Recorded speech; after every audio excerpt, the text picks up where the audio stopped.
ఆంధ్ర తెలంగాణలో తక్కువ ఫీజులతో high quality results ఇస్తున్న ఏకైక సంస్థ తిరుమల్ ఐఏఎస్ ఇన్స్టిట్యూట్. తిరుమల తిరుపతి దేవస్థానంపై ముఖ్యమంత్రి చంద్రబాబు నాయుడు సమీక్షని నిర్వహించడం జరుగుతోంది. సచివాలయంలో దేవాదాయ శాఖ మంత్రి ఆనం రామనారాయణ రెడ్డి, అలాగే TTD chairman, EO, Tirupati SP, additional ఈవోతో భేటీ అయ్యి పలు అంశాలపై చంద్రబాబు చర్చిస్తున్నట్టుగా సమాచారం అయితే అందుతోంది. కల్తీ నెయ్యి, అలాగే తొక్కిస్లాట, ఆలయంపై విమానాల సంచారం, ముంతాజ్ హోటల్ వివాదం, అలాగే తిరుమలలో బోటింగ్ వివాదం, తిరుమలలో రెడ్ శాండిల్ స్మగ్లింగ్, ఓ ముస్లిం తిరుమలలో హల్చల్ చేయడంతో పాటు భక్తుల సౌకర్యాలు మెరుగుపరిచేందుకు గత 9 నెలల కాలంలో తీసుకున్న చర్యలు, అలాగే భవిష్యత్తులో తీసుకునే చర్యలపై చర్చించుతున్నట్టుగా తెలుస్తోంది. టీటీడీలో వరుస వివాద ఘటనల నేపథ్యంలో ఈ సమీక్షకు ప్రాధాన్యత సంతరించుకుందని కూడా మనం చెప్పుకోవచ్చు. అలాగే ఇక ఇదే అంశానికి సంబంధించి పూర్తి వివరాలు అందించడానికి మా తిరుపతి ప్రతినిధి ఉమాశంకర్ లైవ్ లో సిద్ధంగా ఉన్నారు. మరింత సమాచారాన్ని ఆయన అడిగి తెలుసుకుందాం. ఎస్ ఉమాశంకర్, గతంలో కల్తీ నెయ్యి, ఇంతకు ముందు నేను చెప్పినట్టు వైకుంఠ ఏకాదశి నాడు అక్కడ టికెట్స్ కి సంబంధించి తొక్కిస్లాట, గుడి పైన ఆ విమానాలు ఎగరవేత, వీటికన్నిటికీ సంబంధించి కూడా ఆయన ఈ రోజు ఒక సమీక్షను ఏర్పాటు చేయబోతున్నట్లుగా తెలుస్తోంది. ఈ అంశాలే ముఖ్యంగా దాంట్లో చర్చకొచ్చే అవకాశం కనిపిస్తుంది. వీటికి సంబంధించి పూర్తి డీటెయిల్స్ చెప్పండి. జానకి, కూటమి ప్రభుత్వం ఏర్పడిన తర్వాత సీఎం గా ప్రమాణ స్వీకారం చేసిన తర్వాత చంద్రబాబు తిరుమల పర్యటన నేపథ్యంలోనే తిరుమల నుంచే తన ప్రక్షాళన ప్రారంభిస్తానని చెప్పి ఆయన అప్పుడు చెప్పడం జరిగింది. అయితే అప్పటి నుంచి కూడా తిరుమలలో వివాదాలు వెంటాడుతూనే ఉన్నాయి. మొదటగా లడ్డు వ్యవహారానికి సంబంధించి కల్తీ నెయ్యి వ్యవహారం ప్రపంచవ్యాప్తంగా కొంత సంచలనంగా మారింది. గత ప్రభుత్వంలో ఏదైతే టెండర్ల పేరుతో ఇతర రాష్ట్రాల నుంచి కల్తీ నెయ్యి తెప్పించి టీటీడీలో ఈ ఒక ప్రసాదాల వినియోగంలో వినియోగించారనేటువంటి వివాదం ఇప్పటికీ కూడా నడుస్తూనే ఉంది. అది సిట్ ఏర్పాటు చేసింది. ఆ తర్వాత సుప్రీంకోర్టు నేపథ్యంలోనే ఒక ప్రత్యేకమైనటువంటి బృందం కూడా ఏర్పాటు చేసినటువంటి పరిస్థితి. సో అటు తర్వాత వైకుంఠ ఏకాదశి సందర్భంగా తిరుపతిలో తొక్కిస్లాట ఘటన కొంత సంచలనంగా మారిందని చెప్పుకోవచ్చు. 6 మంది ఆ ఒక్క తొక్కిస్లాట ఘటనలో చనిపోయారు. సో అప్పుడు నేరుగానే సీఎం చంద్రబాబుతో పాటు మంత్రులు, అదే రకంగానే ఉప ముఖ్యమంత్రి పవన్ కళ్యాణ్ కూడా నేరుగా తిరుపతికి వచ్చి దానిపైన సమీక్ష నిర్వహించారు.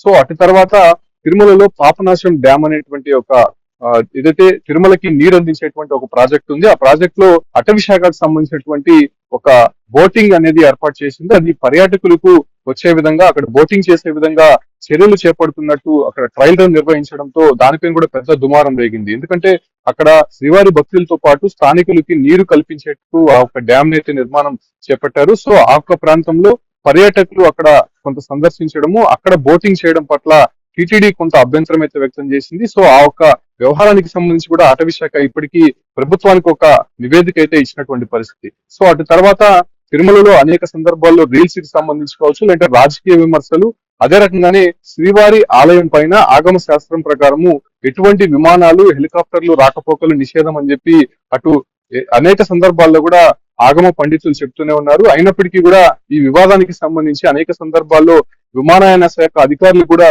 వాళ్ళు చెప్పే ప్రయత్నం చేశారు. అయినప్పటికీ కూడా తిరుమల ఆలయం పైన విమానాలు రాకపోకలు, ముఖ్యంగా తిరుమల శ్రీవారి ఆలయం అనేది ఒక కీలకమైనటువంటి ఆలయము, భద్రతా విషయంలో కూడా చాలా కీలకమైనటువంటి నిర్ణయాలు తీసుకుంటూ ఉంటారు. సో అటువంటి ఆలయం పైన ఈ యొక్క విమానాలు రాకపోకలు నేపథ్యంలోనే అటు ఆగమ శాస్త్రానికి కావచ్చు, అంటే అక్కడ ఉన్నటువంటి భద్రతా పరమైనటువంటి అంశాలకు కూడా కొంత విఘాతం కలిగేటువంటి అంశంగా మారింది. కాబట్టి ఇటీవల మనం చూసాం తరచూ విమానాలు ఎక్కువయ్యాయి కూడా మనం చెప్పొచ్చు. దాంతో పాటు కూడా ఇటీవల మనం చూసాం ఒక వ్యక్తి తిరుమలకి కొంత ర్యాష్ గా ఏదైతే కింద ఉన్నటువంటి సప్తగిరి టోల్ గేట్ నుంచి దాటుకొని తిరుమలకు వెళ్ళినటువంటి నేపథ్యంలోనే ఆ వ్యక్తిని నిలువరించేటువంటి ప్రయత్నంలో పూర్తిగా అక్కడ ఉన్నటువంటి భద్రతా సిబ్బంది అంతా కూడా వైఫల్యం చెందారని చెప్పి కూడా పెద్ద విమర్శలు వినిపిస్తున్నాయి. దానిపైన కూడా పెద్ద వివాదమే నెలకొంది. కాబట్టి దానిపైన ఒక క్లారిటీ ఇచ్చేటువంటి ప్రయత్నం అయితే ఇవాళ టీటీడీ కూడా చేయబోతోంది. దాంతో పాటు కూడా రెడ్ శాండిల్ కి సంబంధించి ముఖ్యంగా శేషాచల అటవీ ప్రాంతంలోనే అటు తిరుమల ఉంటుంది. కాబట్టి ఇప్పటి వరకు కింద ఏవైతే ఉంటాయో ఆ ఒక మార్గాల్లోనే స్మగ్లింగ్ చేసేవాళ్ళు. అయితే ఇటీవల యథేచ్ఛగా తిరుమలలో ఉన్నటువంటి శ్రీవారి మెట్టు, అదే రకంగానే ఏదైతే శ్రీవారి పాదాల వద్ద రెడ్ శాండిల్ తరలించేటువంటి వాహనాలు కూడా గుర్తించారు. 2-3 ప్రాంతాల్లో ఇటువంటి స్మగ్లింగ్ చేస్తుండగా పట్టుబడినటువంటి పరిస్థితి. అదే కాకుండానే తిరుమల శేషాచల అటవీ ప్రాంతానికి ఆనుకోనంగా ఉండగా ముంతాజ్ హోటల్ కి సంబంధించి ప్రైవేట్ నిర్మాణాలు చేపడుతున్నారు. సో అటువంటి వస్తే ఏదైతే తిరుమల పవిత్రతకు కొంత భంగం కలిగేటువంటి అవకాశం ఉంటుంది. కాబట్టి పూర్తిగా దాన్ని రద్దు చేయాలని చెప్పి కూడా పెద్ద ఎత్తున స్వామీజీలు, పీఠాధిపతులు, మఠాధిపతులతో కూడా తిరుపతిలో ఆందోళన వ్యక్తం చేశారు. సో అది కూడా పెద్ద వివాదంగా మారినటువంటి నేపథ్యంలోనే ఇటీవల సీఎం చంద్రబాబు తిరుమల పర్యటనలో తను పూర్తిగా రద్దు చేస్తున్నట్టయితే చెప్పారు. ఎప్పుడైతే తొక్కిసలాట జరిగిందో తొక్కిసలాట నేపథ్యంలోనే పూర్తిగా అటు టీటీడీ అధికారుల పైన, చైర్మన్ పైన సీఎం చంద్రబాబు ఫైర్ అయ్యారు. అసలు మీకు ఇచ్చినటువంటి అధికారానికి సంబంధించి ఏదైతే గతంలో ఉన్నటువంటి వ్యవహారాలని చక్కబట్టేందుకు, కొంత సవరించేందుకు, సామాన్య భక్తులకి పెద్దపీట వేసేందుకు మిమ్మల్ని ఇక్కడ నియమించాము. ఇటువంటి కార్యక్రమాలు మళ్ళీ జరగకూడదని చెప్పి ఆయన సీరియస్ వార్నింగ్ చేశారు. అప్పటి నుంచి కూడా టీటీడీలో జరిగేటువంటి ప్రతి వ్యవహారానికి సంబంధించి కావచ్చు, అంశానికి సంబంధించి తన నోటీస్ కి తీసుకురావాలని చెప్పి కూడా చంద్రబాబు చెప్పినటువంటి నేపథ్యంలోనే తాను ప్రతి 3 నెలలకు ఒకసారి టీటీడీ పైన రివ్యూ చేస్తానని చెప్పి కూడా చెప్పారు. సో అదే నేపథ్యంలోనే ఇవాళ టీటీడీకి సంబంధించినటువంటి కార్యక్రమాలు ఏం చేయబోతున్నారు, భద్రతా విషయానికి సంబంధించి కావచ్చు, అంటే భక్తులకి ఇప్పటి వరకు అందిస్తున్నటువంటి సదుపాయాలు, శ్రీవారి దర్శనానికి సంబంధించినటువంటి టైమింగ్ సంబంధించి ఇవన్నీ కూడా నివేదిక పూర్తిగా చంద్రబాబుకి ఇచ్చేటువంటి ప్రయత్నం చేయబోతున్నారు. దాంతో పాటు కూడా మంత్రి ఆనం రామనారాయణ రెడ్డితో పాటు TTD chairman BR Naidu, EO శ్యామలరావుతో పాటు additional EO Venkaiah Chowdary, Tirupati SP Harshakumar Raju కూడా ఈ భేటీలో పాల్గొనబోతున్నారు. ఇవాళ ప్రస్తుతం ఆ ఒక భేటీ కూడా జరుగుతుందని చెప్పి కూడా సమాచారం అందుతోంది. అయితే తిరుమలలో ఇటీవల పాలక మండలి సమావేశం జరిగింది. దాంట్లో ఆర్థికపరమైనటువంటి అంశాలు చెప్పింది. అంటే బడ్జెట్ అనేది ప్రవేశపెట్టారు. 5,400 కోట్లతో టీటీడీ బడ్జెట్ అనేది పెట్టింది. సో అప్పటి నుంచి కూడా దానికి సంబంధించి కొన్ని ఎజెండాలు అయితే ఇప్పటివరకు నిర్ణయం తీసుకోవడం జరిగింది. ఆ ఎజెండాల పైన ఇవాళ సీఎం చంద్రబాబు కూడా పూర్తిగా ఒక క్లారిటీ ఇచ్చేటువంటి ప్రయత్నం చేయబోతున్నారు. క్లారిటీ తీసుకున్న తర్వాత మళ్ళీ అవన్నీ కూడా అమలు పరిచేటువంటి అవకాశం కనిపిస్తుంది. ముఖ్యంగా శ్రీవారి సేవకు వచ్చేటువంటి భక్తులు కావచ్చు, అంటే స్వామివారి దర్శనానికి మిగతా టీటీడీ ఆలయాలకు సంబంధించి ఏవైతే అక్కడ కార్యక్రమాలు జరుగుతూ ఉంటాయో ఆ కార్యక్రమాలంతా కూడా ఎటువంటి ఇబ్బంది లేకుండా భక్తులకి మొదటగా ప్రాధాన్యత ఇచ్చే విధంగా విఐపీల్ని పక్కన పెట్టి భక్తుల్ని, సామాన్య భక్తుల్నే శ్రీవారి దర్శనానికి అతి తక్కువ సమయంలో వాళ్ళని కల్పించే విధంగా చర్యలు చేపట్టాలని చెప్పి కూడా చెప్తున్నారు. అదే రకంగానే సాంకేతికంగా తీసుకోవాల్సినటువంటి అంశాలకు సంబంధించి ఆర్టిఫిషియల్ ఇంటెలిజెన్స్ కి సంబంధించి కూడా ఒక టీం వచ్చి తిరుమలలో పర్యటించింది. అయితే అతి త్వరగా శ్రీవారి దర్శనం ఏ మార్గం గుండా జరుగుతుంది, ఎటువంటి నిర్ణయాలు తీసుకోవాలి, ఎటువంటి ఏర్పాట్లు చేయాలనే దానిపై కూడా వాళ్ళు కూడా ఒక నివేదిక ఇచ్చారు. సో ఆ నివేదికని బేస్ చేసుకుని రాబోయే రోజుల్లో సామాన్య భక్తులకి అతి త్వరగా దర్శనం కల్పించేందుకు ఏర్పాట్లు అయితే కూడా జరుగుతున్నాయి. దాంతో పాటు కూడా ఇటీవల తిరుమలలోనే కాదు, చెన్నైలో ఉన్నటువంటి శ్రీవారి ఆలయ పరకామణి హుండీలో కూడా కొంతమంది అక్కడ ఉన్నటువంటి సిబ్బంది చేతివాటం చూపిస్తున్నారు. ముఖ్యంగా ఏదైతే విదేశీకి సంబంధించినటువంటి డాలర్లే కావచ్చు, లేదంటే కరెన్సీకి సంబంధించి అక్కడ నుంచి తస్కరించేటువంటి ప్రయత్నం చేస్తున్నారు. దీనిపైన పెద్ద దుమారం రేగుతున్నటువంటి నేపథ్యంలోనే కూడా దాన్ని కూడా ఇవాళ సీఎం చంద్రబాబు సమీక్షించేటువంటి అవకాశం ఉంటుంది. ఎందుకంటే ఎంతో భక్తి శ్రద్ధలతో తిరుమలకు వస్తూ ఉంటారు. స్వామివారికి ముడుపులు అదే రకంగానే హుండీలో కానుకలు కూడా వేస్తూ ఉంటారు. సో వాటిని చెప్పినట్టు ఆఫ్టర్ 3 months కి ఒకసారి ఆయన రివ్యూ ఏర్పాటు చేస్తాను అని చెప్పారు. ఆ టీటీలో ఏ విధంగా ఎలాంటి పనులు జరుగుతున్నాయి అనే విషయాల మీద అయితే ఆయన క్లియర్ గా రివ్యూ చేస్తానని కూడా చెప్పడం జరిగింది. అందులో భాగంగానే ఈ రోజు ఆయన రివ్యూకి ఒక ప్రాధాన్యత సంతరించుకుందని కూడా మనం చెప్పుకోవచ్చు.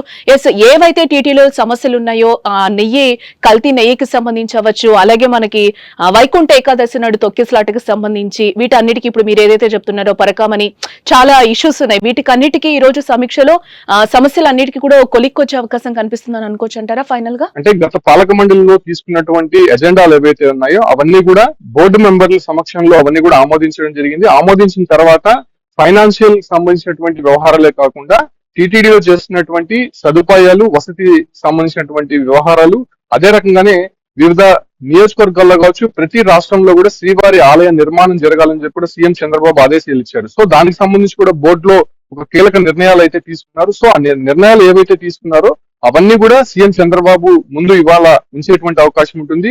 ఎందుకంటే గతంలో చంద్రబాబు చేసినటువంటి నిర్ణయాలు కావచ్చు, సంస్కరణలకు సంబంధించి వీటితో కూడా జోడించి కొన్ని ఆయన సూచనలు, సలహాలు ఇచ్చేటువంటి అవకాశం కనిపిస్తుంది. దానికి అనుగుణంగా టీటీడీ కూడా నిర్ణయం తీసుకునేటువంటి అవకాశం ఉంటుంది. అయితే కొన్ని ఎజెండాలు మాత్రం కొంత మార్చాల్సినటువంటి అవకాశం ఉన్నట్టయితే తెలుస్తుంది. దానికి సంబంధించి చంద్రబాబు ఇవాళ కీలక ప్రకటన చేసేటువంటి అవకాశం ఉంటుంది. ఎందుకంటే టీటీడీలో భద్రతా వైఫల్యానికి సంబంధించి ముఖ్యంగా ఇవాళ చర్చ జరిగేటువంటి అవకాశం ఉంటుంది. ముఖ్యంగా తిరుమలకు సంబంధించి ఆక్టోపస్ బలగాలతో పాటు ఎస్పీఎఫ్, హోంగార్డు, అదే రకంగానే లోకల్ గా ఉన్నటువంటి విజిలెన్స్, లా అండ్ ఆర్డర్ పోలీసులు వీళ్ళందరూ కూడా అక్కడ నిరంతరం తిరుమల ఆలయాన్ని పర్యవేక్షిస్తూ ఉంటారు. అయితే ఇటీవల వరుస వివాదాల నేపథ్యంలోనే భద్రతా విషయంలో కొంత వివాదాస్పదంగా మారినటువంటి నేపథ్యంలోనే దానిపైన కొంత కీలక నిర్ణయాలు తీసుకున్నటువంటి అవకాశం ఉంది. ఎందుకంటే భద్రతా లోపం కారణంగానే తొక్కిసలాట ఘటన జరిగింది, 6 మంది చనిపోయారు. సో అప్పుడు 5 మందిని సస్పెండ్ చేసినటువంటి పరిస్థితి. సో అటువంటి ఘటనలు మళ్ళీ పునరావృతం కాకుండా ముఖ్యంగా టీటీడీ అనేది క్రౌడ్ మేనేజ్మెంట్ లో నెంబర్ 1 గా చెప్తూ ఉంటారు. ఇతర